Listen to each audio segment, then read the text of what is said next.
Tucker, Splatoon 3 has sold 3.45 million copies in 3 days, and we're here to talk about it.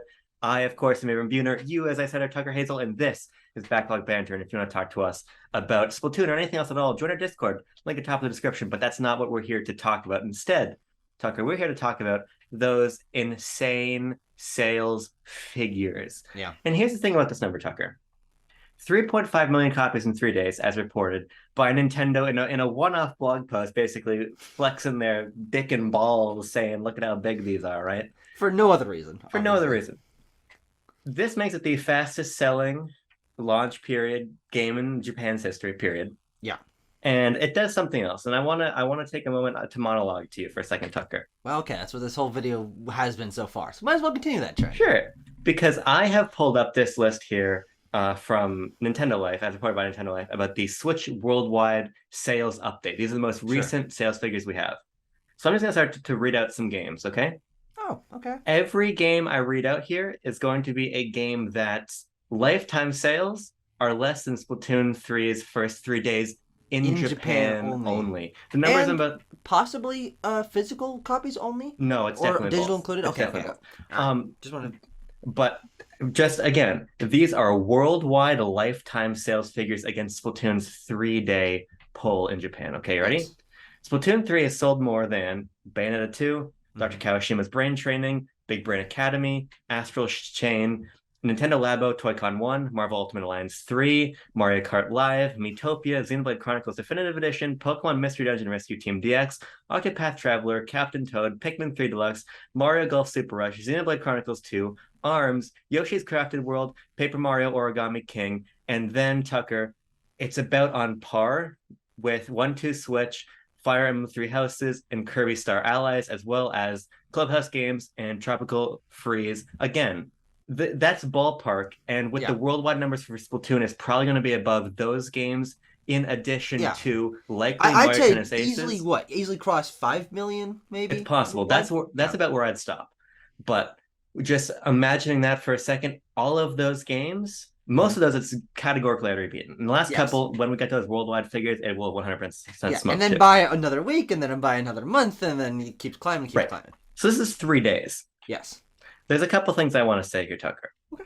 But I want you to first... recorded a video about it. Anyway. I want you to first say what your takeaway is here from this news.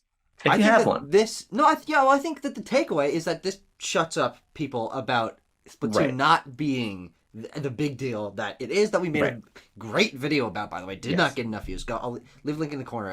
Go watch that video. I'll put a card there. That Splatoon is one of the big IP of all time now with these numbers. I mean, beating everything else in Japan's history in a 3-day launch period is not something that happens by accident.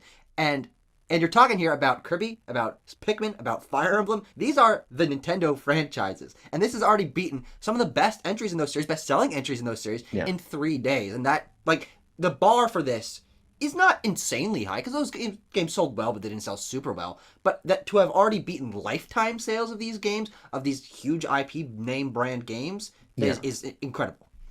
Yeah. So there's a couple things I want to say about this, and the reason I want to make this video. First of all, I was right, as usual, so stop fucking questioning me, and I'm not talking to you, Tucker, because you're one of my disciples, and you have been since I really said Splatoon video. I'm talking to all the people in the audience, so go fuck yourselves. That's number one.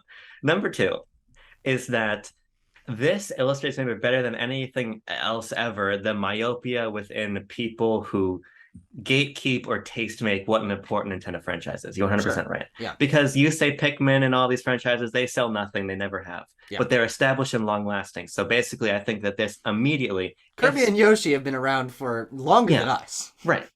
And so this quickly and immediately sort of, I think, dismantles this notion that Splatoon is new and thus not important.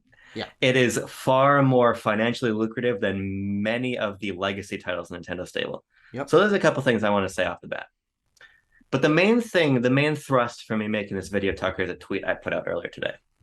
Because this... a little self-promotion. Sure. Because this ultimately, to me, I don't really care about this in the context of Splatoon's sort of notoriety. Because as we said in our video, we've known this for a while. Yeah. Splatoon 2 sold 12, almost 50 million copies. So it's not like it's a surprise that Splatoon 3 is doing really well.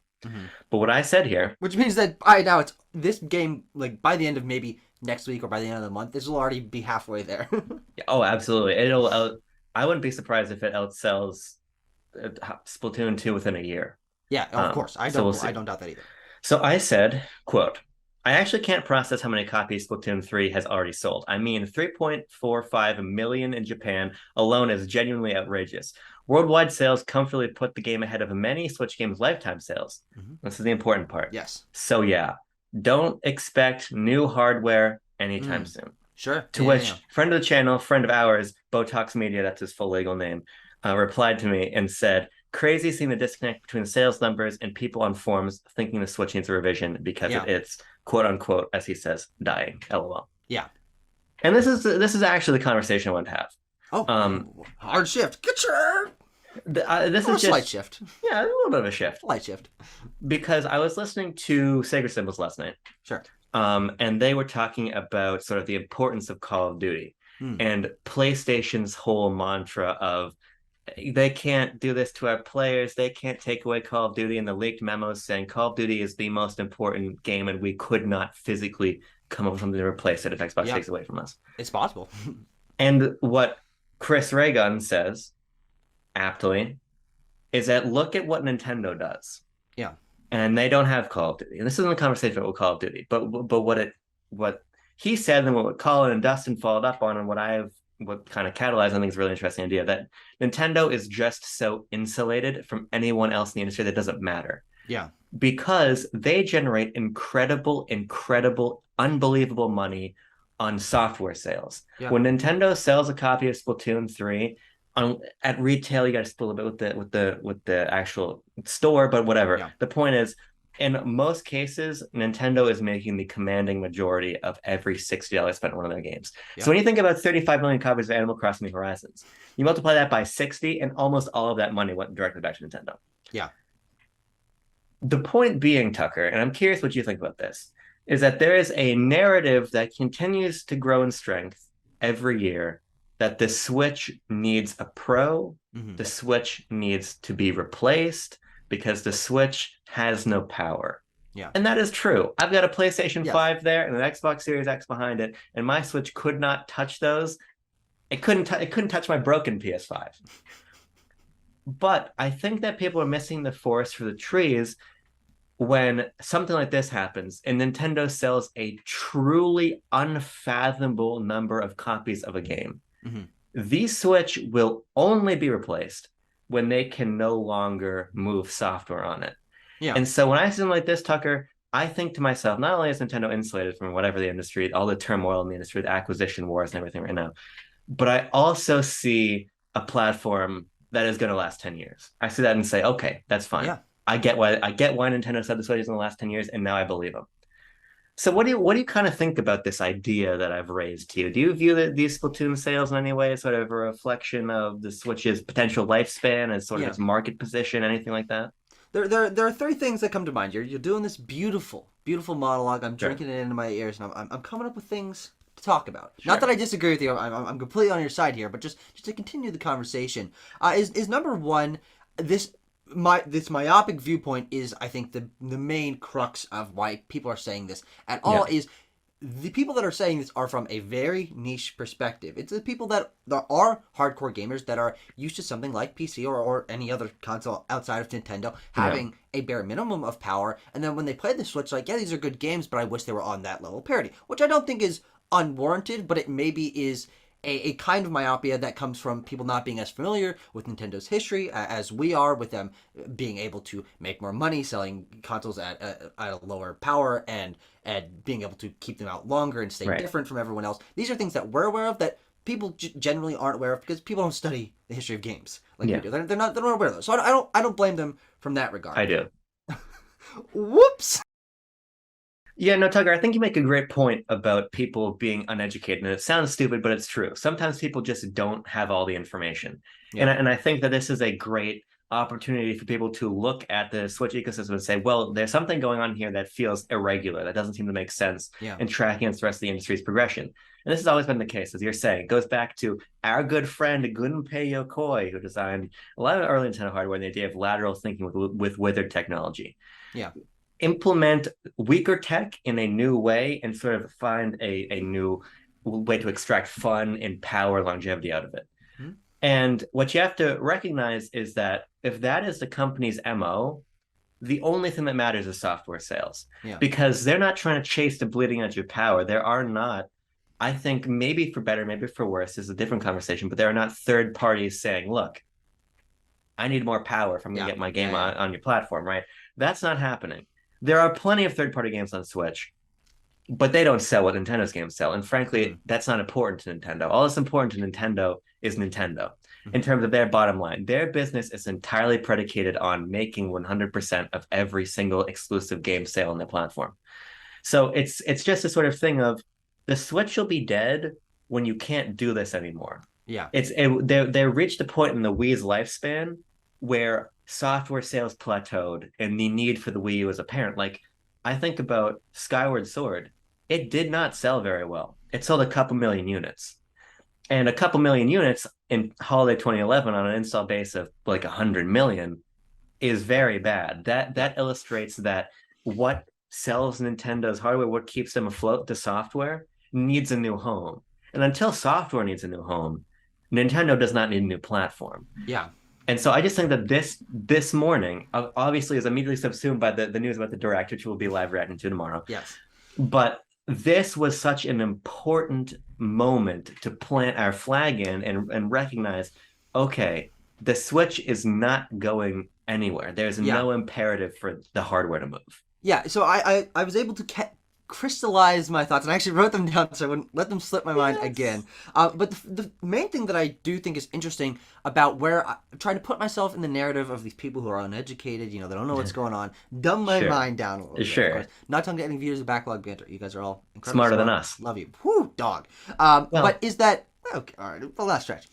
Is that I think maybe some of this worry about power and lack of games and lack of sales that is making people want new hardware and thinking that that'll be what really refreshes interest in Nintendo. And of course, that's yeah. still kind of myopic in its own way. I think comes from maybe the slower lineups of games that we've seen for a lot of the Switch's generation. Sure. 2020 was very down year.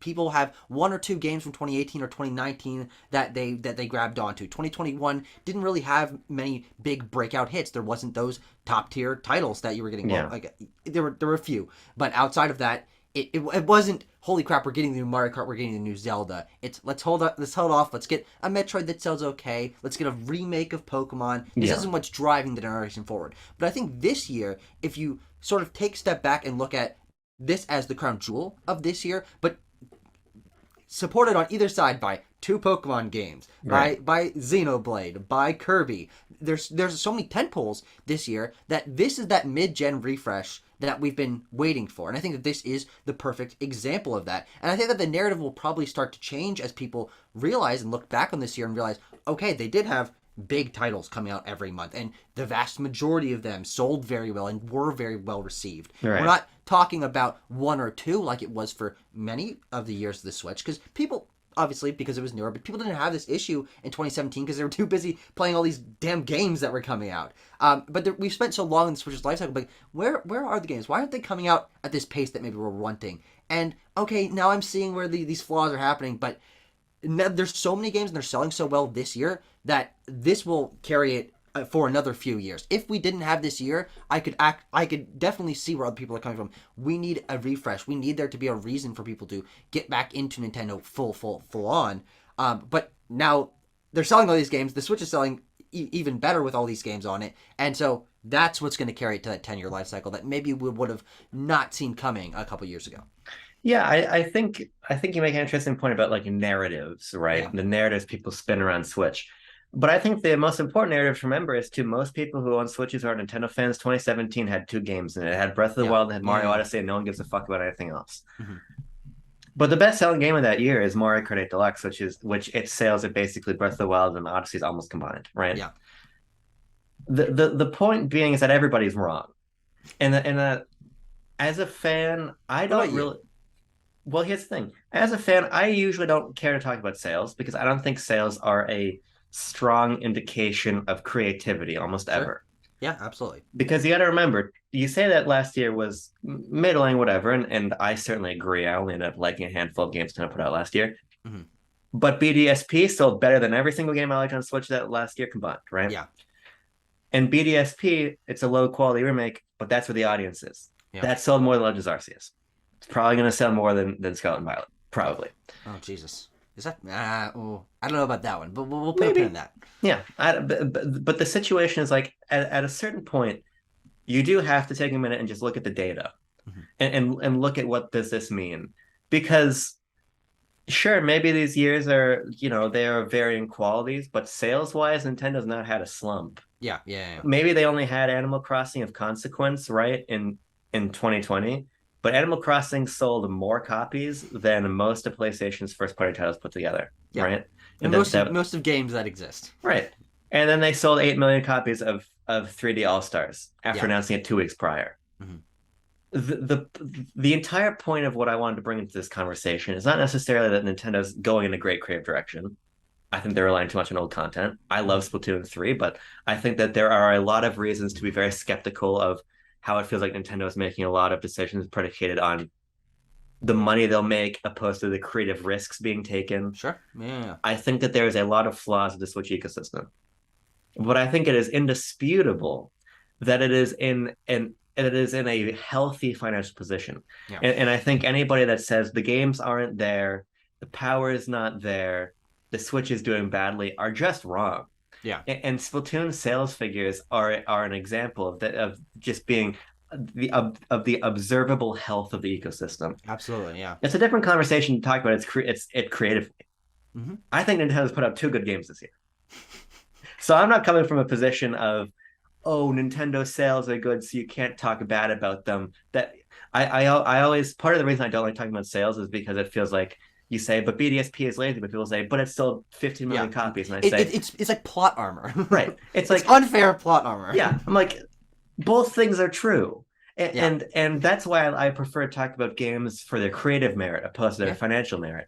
Because the truth of the matter is most of the people buying Nintendo's games have no fucking idea what gaming discourse has to say about them, Of right? course. Of But course. I just think every once in a while it's worth anchoring yourself to a piece of truth, and that piece of truth are these Splatoon sales. Yeah. And I'm sure that those worldwide sales are going to be Facts fucking and crazy. logic. Yeah. Facts and logic. So I don't really have a whole hell of a lot more to add, frankly, Tucker. I just think it's Yeah. important once in a while to use it as a grounding rod to say, look, Sure. Nintendo's hardware exists till it can't move software, and the Switch has no problem moving software. No. So buckle the fuck in because I genuinely don't let me put this out there, and you can Okay. feel free to baselessly speculate as I am if you want or don't. Sure. That's God. That's the point of being on YouTube. I I think we have at least 3 more full years of Switch with no replacement. Sure. No, Three I would full say I agree with years. that. That's what I would say. Yeah. I would say that Tucker, we will be adults with full jobs and fucking pensions and things of that nature, approaching the year 30 for both of us by the time we're getting into Nintendo hardware. I don't know how old you think I am, but in 3 years I will not be approaching the year. You'll be 30 of my approaching life. it. Oh wait, no. I was thinking for some reason I'm 25 right now. That's not true. You're no, I'm no, you're 21. not. We'll be Yeah. approaching the year 25. Yeah, Right? This is why I don't talk about business. I don't know how numbers work. Right? true. And that's a guy we started recording a video based on numbers. Anything else you want to add? No, I just want to get back to playing Splatoon 3 on my Nintendo Switch.